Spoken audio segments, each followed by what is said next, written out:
to Usha Easy Maths YouTube channel. 10th மேக்ஸில் இயல் 4ல் வரக்கூடிய முதல் தேற்றம் நம்ம பார்க்க போகிறோம். அந்த தேற்றம் பேர் என்னென்னா தேல்ஸ் தேற்றம். இந்த தேல்ஸ் தேற்றத்துக்கு இன்னொரு பேர் இருக்குது, அடிப்படை விகிதசம தேற்றம் அப்படின்னு சொல்கிறது. இங்கிலீஷில் அது ஷார்ட்டாக பிபிடி அப்படின்னு சொல்லுவோம், பேசிக் ப்ரொபோர்ஷனாலிட்டி தியரம். இது நல்லா ஞாபகிச்சுக்கோங்க, இது தேல்ஸ் தேற்றம், அடிப்படை விகிதசம தேற்றம். அந்த தேற்றத்தில் என்ன சொல்லியிருக்கு, கூற்று என்ன அப்படின்னா, ஒரு நேர்கோடு ஒரு முக்கோணத்தின் ஒரு பக்கத்திற்கு இணையாகவும் மற்ற இரு பக்கங்களை வெட்டுமாறும் வரையப்பட்டால் அக்கோடு அவ்விரு பக்கங்களையும் சம விகிதத்தில் பிரிக்கிறது. அப்போ அதாவது ஒரு முக்கோணம் நம்ம எடுத்துக்கிறோம், ஓகேவா?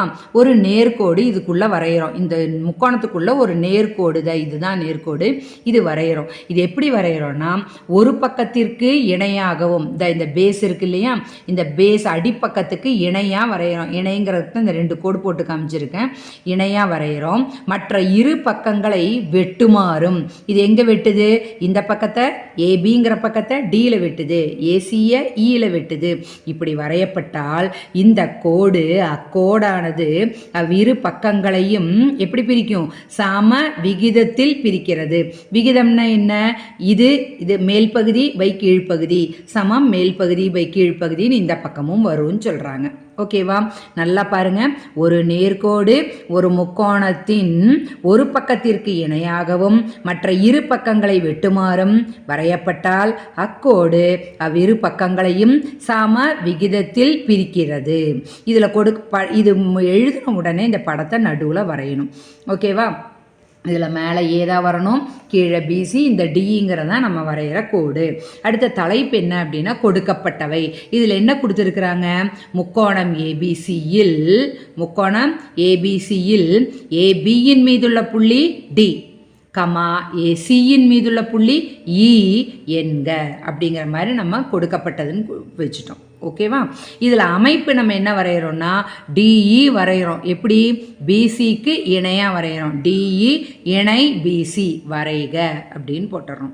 இதில் நிரூபிக்க வேண்டியது என்ன, மேல் பகுதி பை கீழ்ப்பகுதி, அதாவது ஏடி பை டிபி சமம் ஏஇ பை இசி. அதை தான் நம்ம இங்கே நிரூபிக்கையில் கொண்டு வர போகிறோம்.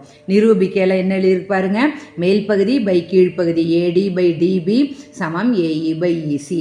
இதை எப்படி நம்ம பார்க்குறது எப்படின்னு பார்க்கலாமா? நம்ம அப்படியே இங்கே வாங்க. இதில் நம்ம எந்த ஒரு தேற்றத்தையும் இது ப்ரூவ் பண்ணும்போது நம்ம என்னெல்லாம் தலைப்பு எழுதுகிறோம், வரிசை எண் இருக்கணும், கூற்று இருக்கணும், காரணம் இருக்கணும். இந்த ஒவ்வொன்றுக்கும் காரணம் கண்டிப்பாக எழுதியிருக்கணும். இதில் அப்படியே சைடில் இந்த படத்தை அப்படியே பாருங்கள், இந்த சைடில் படத்தை அப்படியே பாருங்கள். இந்த படத்தில் என்ன இருக்குன்னா, இந்த டிங்கிற கோணமும் இந்த பிங்கிற கோணமும் இது வெட்டும் கோடாக இருந்தால் இது ரெண்டும் இணைக்கோடு, இணைக்கோட்டுக்கு மேலே இங்கேயும் இணைக்கோட்டுக்கு மேலே, இந்த வெட்டும் கோட்டுக்கு ரைட்டு வெட்டும் கோட்டுக்கு ரைட்டு இது இருக்கிறது 1 1, இது பேர் ஒத்த கோணங்கள், இவை சமமாக இருக்கும். அதே மாதிரி இங்கே பார்த்தா இந்த இயூசியும் ஒத்த கோணங்கள். இந்த 1 1 அதாவது பியு டியும் சமம்னு சொல்கிறோம். பிங்கிறது பெரிய முக்கோணத்தில் இருக்குது, டிங்கிறது சின்ன முக்கோணத்தில் இருக்குது. இந்த 3 எழுத்தில் நம்ம எழுத போகிறோம். அதே மாதிரி இயு சியு சமம்னு அடுத்த பாயிண்டில் எழுத போகிறோம், ஓகேவா? இந்த ஏ பொதுவானதுன்னு நம்ம எழுத போகிறோம். மேல் முக்கோணத்துக்கும் முழு முக்கோணத்துக்கும் இந்த ஏ பொதுவானது. இதுதான் முதல் 3 பாயிண்ட். இப்போ பாருங்கள், அப்படியே பாயிண்ட்டுக்கு வாங்க. முதல் பாயிண்டில் பியும் டியும் சமம் கொண்டு வர்றோமா, முழு முக்கோணத்தில் பினா ஏபிசி, பி நடுவில் வரணும், சமம். சின்ன முக்கோணத்தில் டி கோணத்துக்கு சமம், டிங்கிறது என்ன, ஏடிஇ சமம். இது 1ன்னு வச்சுக்கிறோம். இது என்ன காரணம், ஒத்த கோணங்கள் சமம் அப்படின்னு காமிக்கணும், ஒத்த கோணங்கள் சமம் அப்படின்னு காமிக்கிறோம், ஓகேவா? இப்போ அடுத்தது 2வது பாயிண்ட் பாருங்கள்.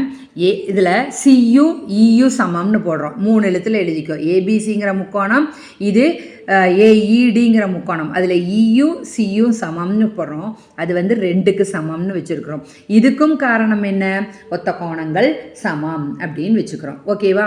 ஆங்கிள் ஏ என்ன, கோணம் ஏ என்ன, பொதுவானது. இது எங்கேருந்து கிடைச்சது நமக்கு, படத்திலிருந்து நீ போட்டால் போதும், படத்திலிருந்து, ஓகேவா? இப்போ 4வது பாயிண்ட் என்ன ஆச்சுன்னா, இந்த 3 பாயிண்ட் காரணமாக இந்த 2 முக்கோணம், அதாவது முழு முக்கோணம் ஏபிசியும் மேல் முக்கோணம் ஏடிஇயும் சர்வசமம் அப்படின்னு கொடுக்குறோம். இது எங்கேருந்து வந்துச்சுன்னா இந்த 3லேயும் கோணத்தை பற்றி தான் சொல்லியிருக்கோம். கோணம் கோணம் கோணம், ஆங்கிள் ஆங்கிள் ஆங்கிள், ஏ விதிமுறைப்படி இதை சர்வசமம் சொல்லிட்டோம். சர்வசமமாக இருந்ததுன்னா மறுபடியும் அப்படியே படத்துக்கு வாங்க. சர்வசமமாக இருந்தால் என்ன வரணும்னா இந்த முழு முக்கோணத்தில் இந்த பகுதியும் மேல் முக்கோணத்தில் இந்த பகுதியும் பின்னத்தில் எடுக்கும்போது, அதாவது விகிதத்தில் எடுக்கும்போது சமமாக வரும். இந்த பக்கத்தில் ஏபி முழு பக்கம் பை ஏடி எடுத்தால் இங்கேயும் ஏசி பை ஏஇன்னு வரும். அதுக்கப்புறம் என்ன பண்ணுறோம்னா ஏபியை 2ஆக பிரித்து எழுத போகிறோம். அது எதை இங்கே பண்ண போகிறோம், ஏபி பை ஏடி சமம் ஏசி பை ஏஇன்னு போடுறோம். இது ஏன்னா சர்வசமங்கிறதுனால, இது 4வது பாயிண்ட்டுங்கிறதுனால காரணம் நம்ம என்ன எழுதுகிறோம், 4லிருந்து அப்படின்னு போட்டுறோம். ஓகேவா? அடுத்தது இந்த ஏபியை நம்ம 2ஆக பிரித்து எழுதிடலாம். படத்தில் நல்லா பார்த்துக்கோங்க. ஏடி பிளஸ் டிபின்னு பிரிக்கலாமா?